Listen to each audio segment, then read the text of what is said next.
The UK is trying to remove advanced data protection features from iPhones, and not just for us, but potentially you too. Also in your hacking news roundup, a certain infamous hacker is in yet more trouble, and trying to scam the government is a bad idea. But first, the UK government hates encryption, in particular Apple's advanced data protection feature that enables end-to-end encryption for your entire iCloud account, making any of your data that law enforcement requests from Apple look like alphabet spaghetti. But maybe not for much longer, because the UK government is demanding that Apple introduces a secret backdoor that lets them unscramble your data.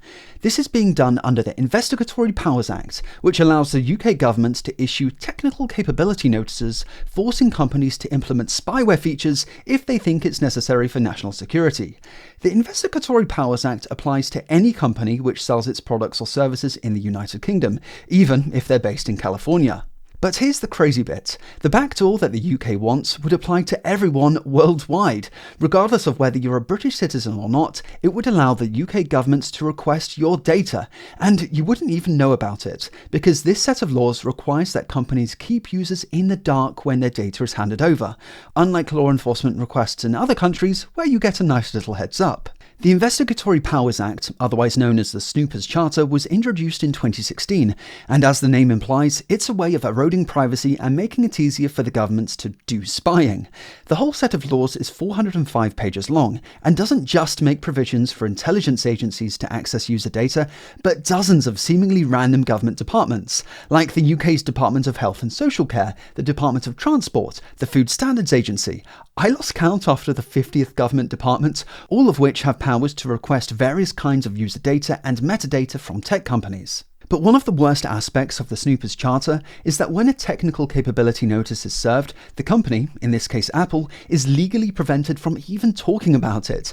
The fact we're even hearing about it now is all thanks to some anonymous whistleblower who contacted the Washington Post, and there's no reason to think that this is just an Apple problem. Other tech companies could be targeted, assuming they're not being targeted already. Like I say, UK law prevents them from even telling us.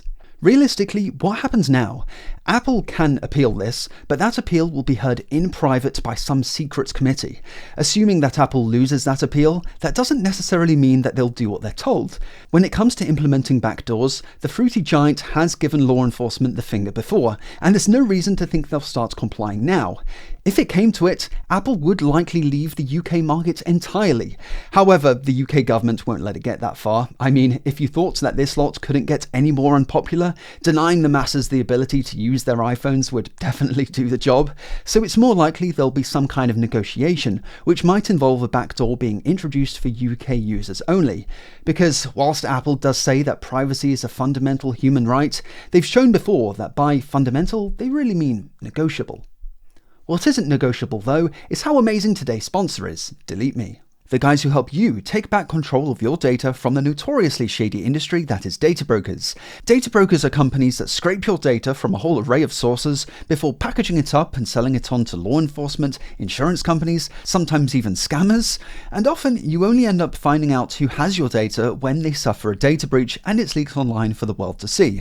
And whilst it is possible to opt out of data brokers manually, something which Delete Me has several free tutorials on, there are hundreds of data brokers out there, so sign up for Delete Me and let them do the hard work for you. It works like this: just complete a quick profile so Delete Me knows what to look for, then within 7 days they'll compile a personalized report detailing what they've found. But better yet, Delete Me will request removal of the data on your behalf, and so long as you're a member, Delete Me will continually check in on data brokers, regularly creating new reports.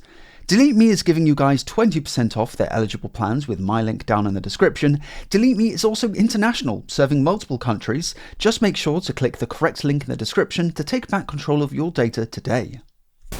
For our next story, one of the internet's most infamous hackers, PomPomPurin, otherwise known as Connor Fitzpatrick, is in a bit of trouble. His sentence has just been overturned on grounds that it's way too lenient, and he's now, again, facing the prospect of years in prison. So last year, PomPomPurin was convicted of running the world's largest English-speaking cybercrime forum. Breach Forums acted as a marketplace for the sale of hacked databases, as well as a kind of hangout spot for cybercriminals and wannabe hackers. The site was free to join, but PomPomPurin Perrin made stacks of cash by offering an escrow service for the sale of those stolen databases. But thanks to a very silly OPSEC mistake, this didn't last long.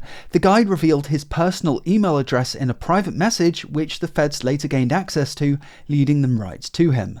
Pompom Perrin, now known by the much less catchy name Connor, got a lot of support from the cybercriminal community that he'd built. His hacker persona was a real cheeky chappy kind of character, a likeable outlaw, if you will. However, that all evaporated in a heartbeat when the feds revealed that on his computer they found a bunch of CP, and a lot of it. Connor pled guilty to 2 cybercrime charges and 1 CP charge, and when it came to sentencing, the prosecutor was looking for somewhere between 15 and 20 years in prison. However, Connor's lawyers tried to show a more sympathetic angle to all this. They presented multiple psychologist reports showing that Connor scored within the autism range, and that his social naivety likely enabled his online friends to pressure him into engaging in cybercrimes, and that, on the topic of that CP charge, according to their analysis, he apparently only had a 4.5% chance of reoffending, but it's unclear how they calculated that. After hearing all this, the judge did have some sympathy. He said if Connor was sent to prison, it would be a disaster, and he would be, quote, ravaged. And I suppose there is some truth in that. CP consumers typically aren't treated well by other inmates, and Connor doesn't exactly look like he was built to endure that. And so, instead of going to prison for 15 to 20 years, Connor was sentenced to time served of only 17 days, plus 20 years of supervised release. In other words, he was free to go, as long as he behaved himself. This lenient sentence really shocks a lot of people. If it's possible for such a high-profile cybercriminal to dodge a prison sentence by simply being autistic, then there's a lot of wannabe cybercriminals who are now going to feel like they can get away with pretty much anything. And so, almost immediately, the US government appealed his sentence, using a lot of legalistic language to essentially make this point. And the Court of Appeals have agreed, overturning the sentence of Connor, who will now be resentenced at some currently undefined point in the future.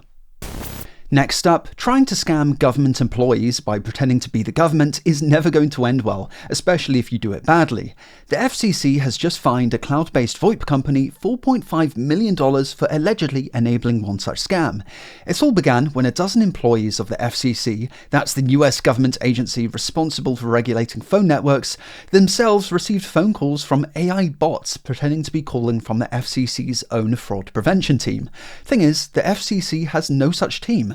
And if you stayed on the line and pressed 1 to speak to an agent, you were connected to a scammer who demanded you pay $1,000 in Google gift cards to avoid jail time for some unspecified crime you've apparently committed.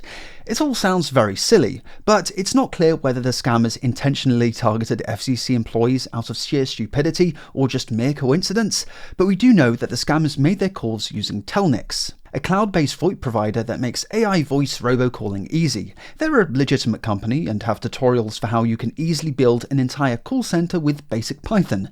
And so our scammers created 2 accounts on Telnyx, but used fake names and addresses, and presumably a VPN, making it impossible for the feds to track them down. They also paid using Bitcoin, infuriating the FCC even more, with the scammers totally getting away with it. However, the FCC is blaming Telnyx themselves, accusing them of not implementing good enough KYC. According to the FCC, the rules say that you've got to verify a customer's identity with some kind of government-issued ID before you're allowed to give them robocalling abilities. And so the FCC is fining Telnyx a pricey $2,500 per scam call. Given almost 1,800 calls were made, the total comes to $4,492,500 US. And as you can imagine, Telnyx is not very happy, saying that the FCC is just factually mistaken and denying the allegations, but without going into too much detail. I think it's fair to say that they plan on appealing that fine. As always, thanks for watching, and I'll see you in the next video. Have a good one.